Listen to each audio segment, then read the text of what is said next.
છે કઈ છે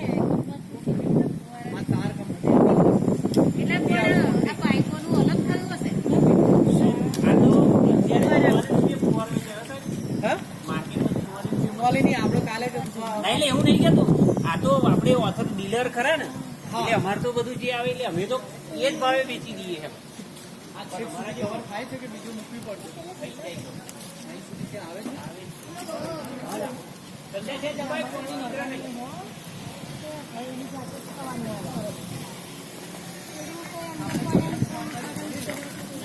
પાઇપ કાયમ માટે આજે ગઈ રહેવાની